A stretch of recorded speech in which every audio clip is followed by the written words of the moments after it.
Salut la jeunesse, ça va bien? Je m'appelle Laurent, je fais des petites vidéos YouTube pour savoir un peu ce qu'ils pensent les jeunes. Parce qu'aujourd'hui on nous parle de tout et de rien, mais il y a une chose dont on ne nous parle jamais. C'est qu'un jour ou l'autre, vous et moi, on va mourir. Ben ouais, mais après, qu'est-ce qui va se passer à votre avis? Vous y avez déjà pensé? Bah oui, moi j'y ai déjà pensé. Alors, qu'est-ce que vous avez pensé, vous? Dites-moi. Au paradis. Vous allez au paradis pour sûr? Comment vous savez si vous allez au paradis ou pas? En faisant des bonnes choses, Donc si vous parlez de paradis, vous croyez en Dieu alors? bien sûr. Ah, c'est bien. Vous avez une religion, une croyance, quelque chose? Je suis chrétien. Ah, chrétien. Ma mère est chrétienne. D'accord. Alors qu'est-ce que ça croit un chrétien en fait? Qu'est-ce qui se passe quand un chrétien il meurt?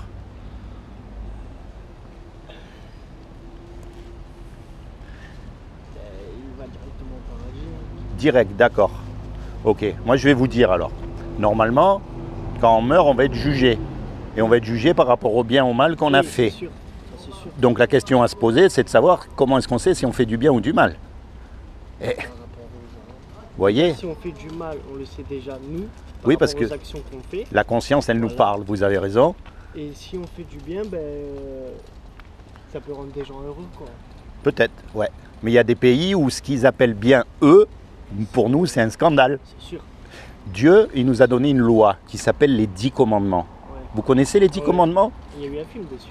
Voilà, mais bon, le film, c'est un peu romancé. Hein. Alors, on va voir comment vous allez faire, si vous êtes quelqu'un de bien ou pas, par rapport à la loi. Et attention, hein, je ne vous juge pas, parce que moi, j'ai lamentablement échoué au test. J'ai cassé toutes les lois. Il y a un commandement qui dit « tu ne mentiras pas ». Est-ce que vous avez déjà menti? Comment on appelle quelqu'un qui a menti? Un menteur. Un menteur. Il y a un commandement qui dit « tu ne voleras pas ». Est-ce que vous avez déjà pris quelque chose qui n'est pas à vous? Jamais. Peu importe la quantité. Jamais de la vie.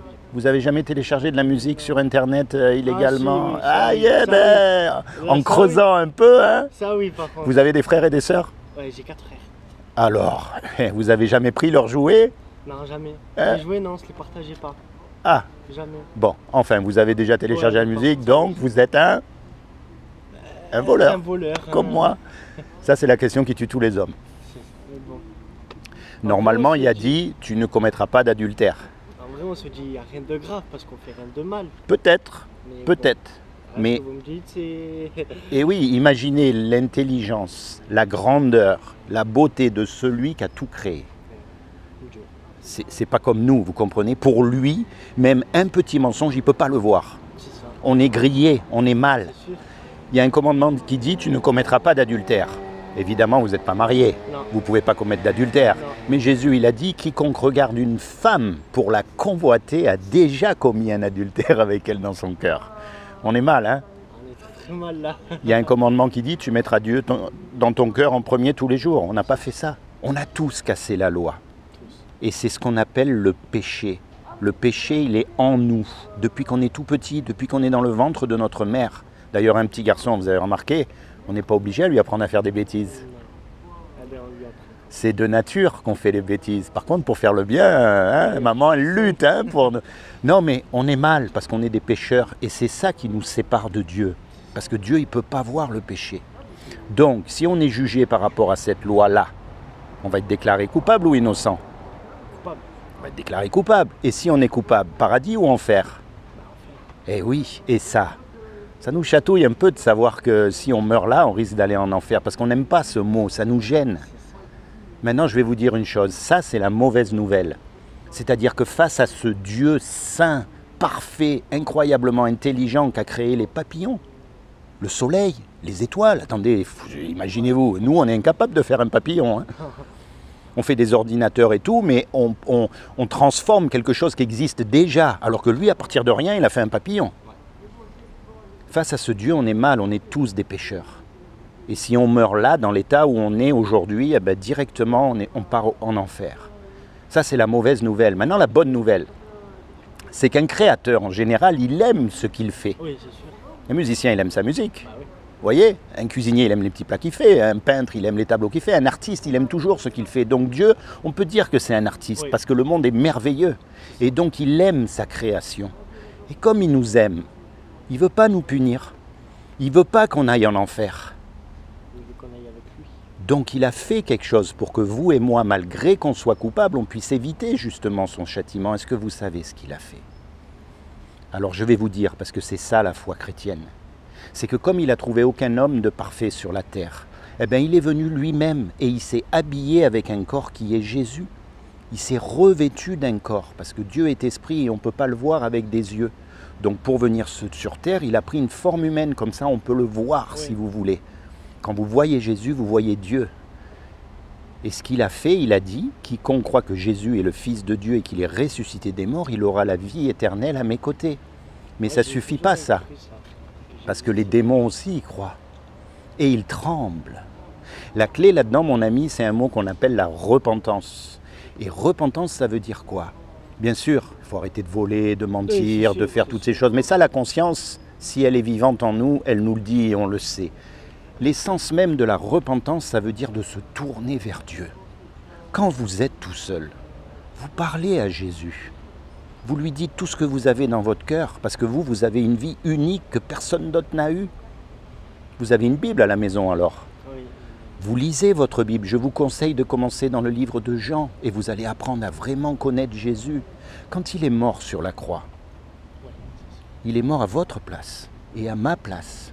Il s'est sacrifié pour que vous soyez sauvés, parce que lui n'a commis aucun péché, jamais. Et donc son sacrifice a été accepté par Dieu. C'est comme si on fait un braquage tous les deux. On va voler la banque et on se fait arrêter.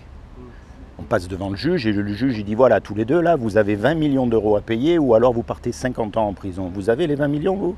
Moi je ne les ai pas. On part en prison. Et puis il y a un homme qui arrive, qu'on ne connaît même pas, et qui met l'argent sur la table pour qu'on soit libre. Comment vous allez être par rapport à cet homme? Vous allez être reconnaissant. Quand il va vous demander un service, vous allez lui rendre. Vous voyez? Alors on appelle Jésus sauveur parce qu'il nous a sauvés du jugement dernier, de l'enfer, et Seigneur, parce que la prochaine fois que vous aurez l'occasion de mentir, pour une raison ou une autre, vous allez dire attends, là si je mens, c'est vrai je m'en sors bien, personne ne va le savoir, à part Dieu. Si je mens pas, ça va me coûter. Mais Jésus il est mort pour moi. Il est mort à ma place pour que moi j'ai la vie éternelle, parce que quelle que soit la galère où on est ici, là, ça s'arrête, hein, on meurt. Que l'on soit en prison, malade ou peu importe, ou même très riche, ça s'arrête. Mais après, ça ne s'arrête plus. Donc il vaudrait mieux mettre quelques billes dans le panier d'après. Non, mais c'est vrai ce que je dis. Non, mais vous avez raison, je suis pas conscient. Alors quand vous êtes tout seul, commencez à lire votre Bible. Commencez à lui parler avec ce que vous avez dans votre cœur. Parce que vous êtes unique, encore une fois, comme je vous ai dit. Et la religion, si vous avez remarqué, c'est tout le monde fait pareil, au même moment. Enfin, vous voyez, c'est un peu... C'est pas bon. Alors que Dieu nous a fait uniques, donc ce qu'il veut, c'est une relation unique avec nous, une relation personnelle. D'accord? Quand vous allez à la maison, vous ouvrez le livre de Jean et vous commencez à lire, à connaître Jésus, à lui parler, à lui demander quand il y a des versets que vous ne comprenez pas. Vous voyez, vous commencez petit à petit, vous lui dites, moi voilà, c'est vrai, je suis un pécheur aussi, comme tout le monde, je ne suis pas mieux. Je te demande pardon et je veux que tu viennes dans mon cœur pour me sauver. Et il viendra. Et après, vous le suivez. Alors moi, mon conseil, ce que vous ne comprenez pas dans la Bible, eh bien, vous ne le comprenez pas. C'est pas grave. Occupez-vous plutôt de ce que vous comprenez. Et ça, mettez-le en pratique. Et petit à petit, Dieu vous donnera plus de compréhension de sa parole. C'est comment votre prénom? Théo. Ah ben, c'est un joli prénom, ça. Ah oui. Tout un programme, hein. Seigneur Jésus, je te demande vraiment que tu rentres dans le cœur de Théo, que tu le bénisses, que tu te révèles à lui comme son Seigneur et son Sauveur, que tu lui permettes de rentrer dans sa destinée éternelle, que tu bénisses aussi sa maman et toute sa famille. Vous voyez, votre maman, elle doit prier pour vous, mon ami. Moi, je le sais, et ce n'est pas un accident qu'on s'est rencontrés aujourd'hui, vous voyez. Vous êtes la première personne que je m'arrête. C'est pas pour rien, Théo. Faites ça, mais pas comme les hypocrites. C'est pas la peine d'aller chanter Alléluia devant tout le monde. Non, c'est quand vous êtes tout seul. D'accord? Tiens, en souvenir, je vais vous laisser ça. Ça vous permettra de vous rappeler de ce que je vous ai dit. D'accord, pas de problème. D'accord? Ça, c'est l'histoire du monsieur qui a trouvé qu'il fallait se laver les mains. Oui. Vous voyez, aujourd'hui, c'est évident qu'il faut se laver les mains. On ne se pose même pas la question. Ben là, il faut le faire, là. Mais il y a 150 ans, ce docteur qui a découvert ça, tout le monde l'a pris pour un fou. Et il a même fini dans un hôpital psychiatrique. Alors imaginez maintenant. Grâce à lui, Eh oui. Et c'est un peu ce que je fais aujourd'hui, vous voyez. Beaucoup de gens me prennent pour un fou. Mais qui vous dit que c'est pas vrai? Vous êtes pas un fou. Soyez bénis, Théo. Bonne journée. Okay. Allez, au revoir.